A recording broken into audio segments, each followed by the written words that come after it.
ನಮಸ್ಕಾರ ಸ್ನೇಹಿತರೆ, ಸಿಂಪಲ್ ಆಗಿ ಒಂದು ಅಡುಗೆಗೆ ಸ್ವಾಗತ.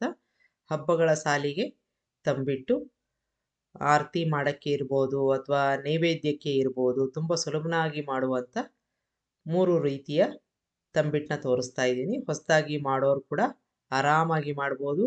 ಪಾಕ ಮಾಡ್ಕೊಳ್ಳೋದು ಅಥವಾ ಇನ್ಯಾವುದೇ ಕಷ್ಟದ ಕೆಲಸ ಇಲ್ಲ. ಹೇಗೆ ಮಾಡೋದು ಅಂತ ನೋಡೋಣ. ಮೊದಲನೇದಾಗಿ 1 ಕಪ್ಪು ಅಕ್ಕಿ. ಇದು ಊಟದ ಅಕ್ಕಿ. ನಿಮ್ಮ ಮನೆಯಲ್ಲಿ ಯಾವುದು ಉಪಯೋಗಿಸ್ತೀರಾ ಅದನ್ನು ತಗೊಂಡು 1 ಕಪ್ ತಗೊಂಡಿದ್ದೀನಿ. ಯಾವುದಾದ್ರೂ 1 ಕಪ್ನ ಸೆಟ್ ಮಾಡಿಕೊಂಡು ಇಟ್ಕೋಬೇಕು. ಈಗ ಅದು ಸಣ್ಣ ಊರಿನಲ್ಲಿ ಚೆನ್ನಾಗಿ ರೋಸ್ಟ್ ಮಾಡ್ಕೋತಾ ಇದ್ದೀನಿ.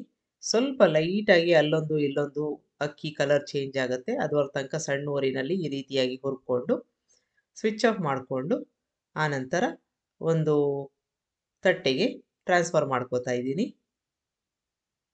ಆರಕ್ಕೆ ಬಿಡೋಣ. ಆರಿದ ನಂತರ ಇದನ್ನು ನೀವು ಮಿಕ್ಸಿಗೆ ಹಾಕ್ಕೊಂಡು ನುಣ್ಣಗೆ ಪುಡಿ ಮಾಡ್ಕೋಬೇಕು.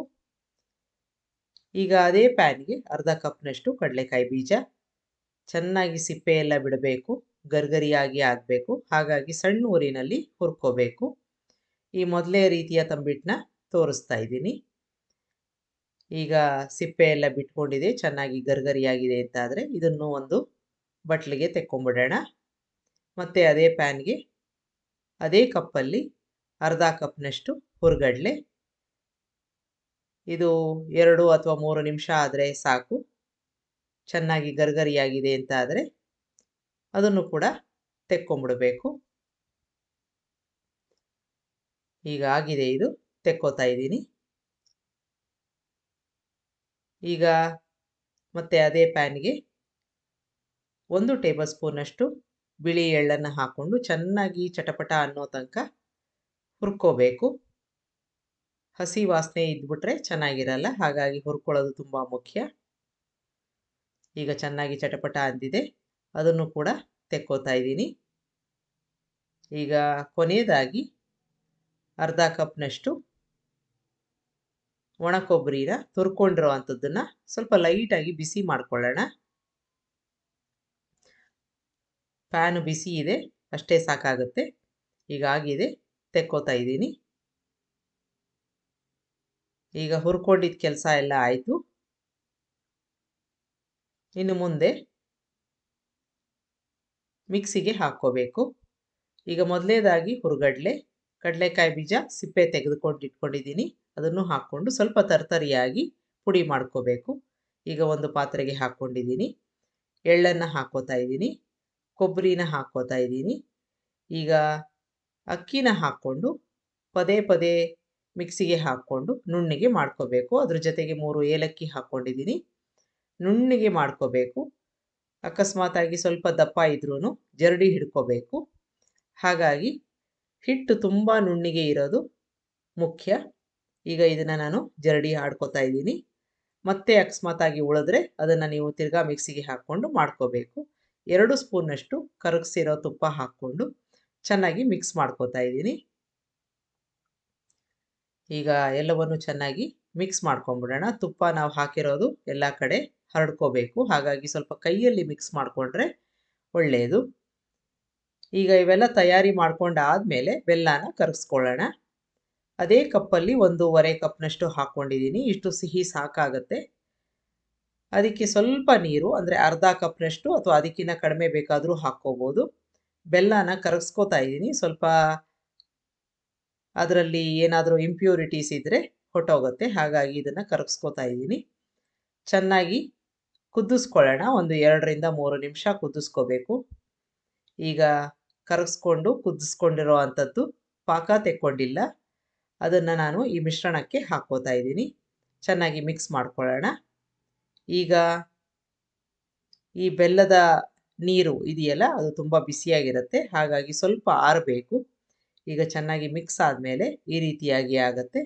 ಸ್ವಲ್ಪ ಬಿಸಿ ಇರಬೇಕಾದ್ರೇ ನೀವು ಉಂಡೆ ಕಟ್ಟಬೇಕಾಗತ್ತೆ. ಕೈಯಲ್ಲಿ ಉಂಡೆ ಕಟ್ಟೋ ಹದಕ್ಕೆ ಬಂದಾಗ ಸ್ವಲ್ಪ ಬಿಸಿ ಇರಬೇಕಾದ್ರೆ ಈ ರೀತಿಯಾಗಿ ಉಂಡೆ ಕಟ್ಟಿ ಇಡಬೇಕು. ಈಗ ನೋಡಿದ್ರಲ್ಲ, ತುಂಬ ಸುಲಭನಾಗಿ ಒಂದು ತಂಬಿಟ್ಟು ರೆಡಿ ಆಯಿತು. ಯಾವುದೇ ಪಾಕದ ಗೋಜಿಲ್ಲ. ಚೆನ್ನಾಗಿ ಒಂದು 2-3 ನಿಮಿಷ ಕುದಿಸ್ಕೊಂಡ್ರೆ ಸಾಕು. ಈಗ ಇದೇ ರೀತಿಯಾಗಿ ಮಿಶ್ರಣದಿಂದ ತಂಬಿಟ್ಟನ್ನ ಮಾಡಿಕೊಂಡು ಇಟ್ಕೋಬೋದು. ಒಂದು ವಾರ ಕೆಡದ ಹಾಗೆ ಇರುತ್ತೆ. ಈಗ ಮತ್ತೊಂದು ರೀತಿ 1 ಕಪ್ನಷ್ಟು ಹುರ್ಗಡ್ಲೆ ಹಾಕ್ಕೋತಾ ಇದ್ದೀನಿ. ನುಣ್ಣಗೆ ಇದನ್ನು ಪುಡಿ ಮಾಡ್ಕೋಬೇಕು. ಈಗ ಅದನ್ನು ಕೂಡ ನಾನು ಜಡಿ ಆಡ್ಕೋತಾ ಇದ್ದೀನಿ. ಅಕಸ್ಮಾತಾಗಿ ದಪ್ಪ ಚೂರುಗಳಿದ್ರೆ ಬಂದ್ಬಿಡುತ್ತೆ.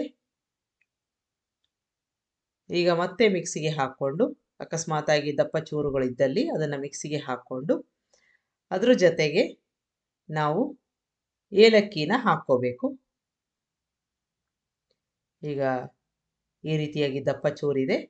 ಮತ್ತೆ ಹಾಕ್ಕೊಳ್ಳೋಕೆ ಮುಂಚೆ ಏಲಕ್ಕಿ ಹಾಕ್ಕೊಂಡಿದ್ದೀನಿ. ಗ್ರೈಂಡ್ ಮಾಡಿಕೊಂಡು ಮತ್ತೆ ಜರಡಿ ಆಡ್ಕೋಬೇಕು. ಈಗ ಒಟ್ಟಾರೆ ನುಣ್ಣಿಗೆ ಪುಡಿ ಆಯಿತು. ಈಗ ಬೆಲ್ಲ ಕರಗಿಸ್ಕೊಂಬಿಡೋಣ. 1 ಕಪ್ನಷ್ಟು ಬೆಲ್ಲ ತಗೊಂಡಿದ್ದೀನಿ. ಸ್ವಲ್ಪವೇ ನೀರನ್ನು ಹಾಕ್ಕೋಬೇಕು. ಅದು ಕರಗೋ ಅಷ್ಟು ಮಾತ್ರ ನೀರು ಸಾಕು, ಜಾಸ್ತಿ ನೀರು ಬೇಡ. ಈಗ ಕರಗಿದೆ ಇದು. ಈಗ ಇದನ್ನು ಒಂದು ಪಾತ್ರೆಗೆ ಹಾಕ್ಕೊಂಡು ಕುದಿಸ್ಕೋಬೇಕು ಚೆನ್ನಾಗಿ. ಇದರಲ್ಲೇನು ಪಾಕ ತೆಗೆಯೋ ಅವಶ್ಯಕತೆ ಇಲ್ಲ. 1 ಸ್ಪೂನ್ನಷ್ಟು ತುಪ್ಪ ಹಾಕ್ಕೋತಾ ಇದ್ದೀನಿ. ತುಪ್ಪ ಮತ್ತು ಬೆಲ್ಲದ ನೀರು ಚೆನ್ನಾಗಿ ಮಿಕ್ಸ್ ಆಗಬೇಕು. ಒಂದು 2 ನಿಮಿಷ ಕುದಿಸ್ಕೋತಾ ಇದ್ದೀನಿ. ಇದರಲ್ಲೂ ಪಾಕ ತೆಗೆಯೋದು ಆ ರೀತಿಯಾಗಿ ಯಾವುದೇ ತೊಂದರೆ ಇಲ್ಲ. ಈಗ ಚೆನ್ನಾಗಿ ಕುದ್ದಿದೆ ಇದು. ನಾವು ಹಾಕಿರೋ ತುಪ್ಪ ಚೆನ್ನಾಗಿ ಮಿಕ್ಸ್ ಆಗಿದೆ. ಸ್ವಿಚ್ ಆಫ್ ಮಾಡ್ಕೊಂಡಿದ್ದೀನಿ. ಈಗ ಹುರ್ಗಡ್ಲೆ ಪುಡಿ ಇಟ್ಕೊಂಡಿದ್ವಲ್ಲ ನಾವು, ಅದಕ್ಕೆ 1/4 ಕಪ್ನಷ್ಟು ಕೊಬ್ಬರಿ ಪುಡಿನ ಹಾಕ್ಕೋತಾ ಇದ್ದೀನಿ. ಚೆನ್ನಾಗಿ ಮಿಕ್ಸ್ ಮಾಡ್ಕೊಂಬಿಡೋಣ. ಈಗ ಮಿಕ್ಸ್ ಆಗಿದೆ. ಇದಕ್ಕೆ ನಾವು ಈಗಾಗಲೇ ಕರಗಿಸ್ಕೊಂಡಿರೋ ಬೆಲ್ಲದ ನೀರನ್ನು ಹಾಕ್ಕೋತಾ ಇದ್ದೀನಿ. ಸ್ವಲ್ಪ ಸ್ವಲ್ಪ ಹಾಕ್ಕೊಂಡು ಮಿಕ್ಸ್ ಮಾಡ್ಕೋಬೇಕು. ತುಂಬ ನೀರಾಗಿ ಆದರೆ ಉಂಡೆ ಕಟ್ಟಕ್ಕೆ ಬರಲ್ಲ. ಹಾಗಾಗಿ ಇರೋ ಒಂದು ಬೆಲ್ಲದ ನೀರನ್ನು ಸ್ವಲ್ಪ ಸ್ವಲ್ಪ ಹಾಕ್ಕೊಂಡು ಮಿಕ್ಸ್ ಮಾಡಿಕೊಂಡು ಹದ ನೋಡಿಕೊಂಡು ಉಂಡೆ ಕಟ್ಕೋಬೇಕು. ಈಗ ಕರೆಕ್ಟಾಗಿದೆ ಹದ. ಇದು ಕೂಡ ಸ್ವಲ್ಪ ಬಿಸಿ ಇರಬೇಕಾದ್ರೇ ನೀವು ಉಂಡೆನ ಕಟ್ಟಬೇಕಾಗತ್ತೆ. ಚೆನ್ನಾಗೆಲ್ಲ ಮಿಕ್ಸ್ ಮಾಡಿಕೊಂಡು ಸ್ವಲ್ಪ ಬಿಸಿ ಇರಬೇಕಾದ್ರೆ, ನಿಮಗೆ ಯಾವ ಸೈಜಿನ ತಂಬಿಟ್ಟು ಬೇಕೋ ಆ ಥರ ಮಾಡಿಕೊಂಡು, ಆರತಿ ಮಾಡೋ ಹಾಗಿದ್ರೆ ಎಷ್ಟು ಬೇಕು ಅಂತ ನೋಡಿಕೊಂಡು, ಕೆಲವರು 2, 5 ಆ ಥರ ಮಾಡ್ತಾರೆ. ಆ ಥರ ಡಿವೈಡ್ ಮಾಡಿಕೊಂಡು ನೀವು ಈ ರೀತಿಯಾಗಿ ಒಂದು ಶೇಪನ್ನು ಕೊಡಬೇಕು.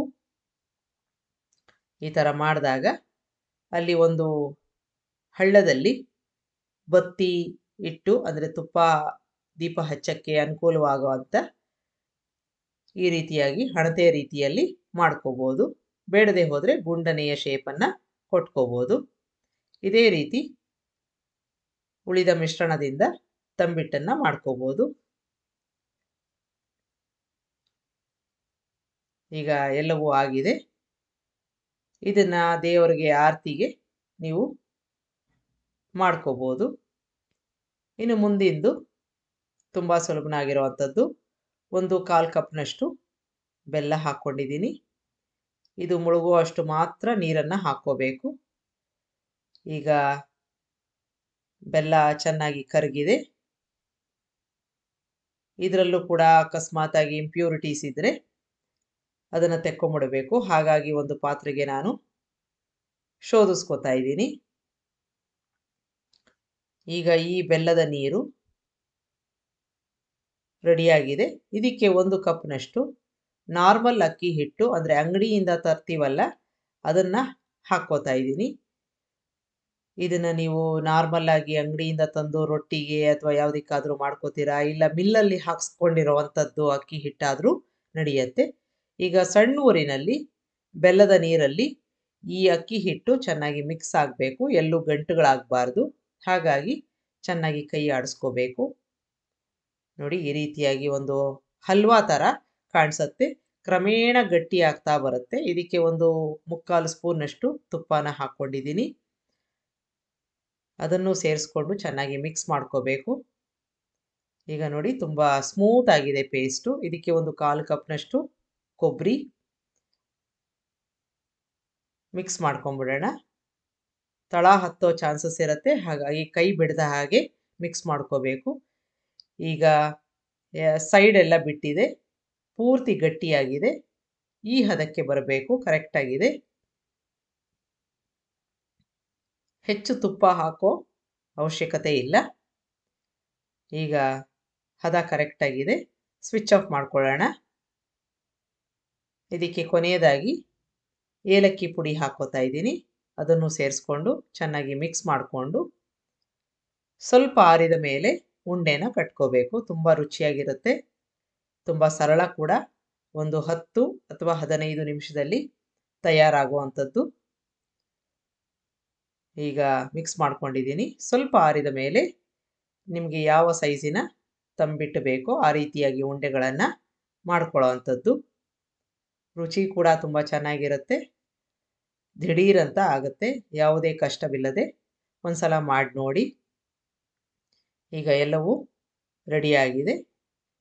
ಈ ಹಬ್ಬಗಳಿಗೆ ಒಂದ್ಸಲ ಮಾಡಿ. ನಿಮಗೆ ಈ ರೆಸಿಪಿ ಇಷ್ಟ ಆದಲ್ಲಿ ಲೈಕ್ ಮಾಡಿ, ಶೇರ್ ಮಾಡಿ, ಕಮೆಂಟ್ ಮಾಡಿ. ನನ್ನ ಚಾನಲ್ಗೆ ಸಬ್ಸ್ಕ್ರೈಬ್ ಮಾಡಿ. ನಮಸ್ಕಾರ.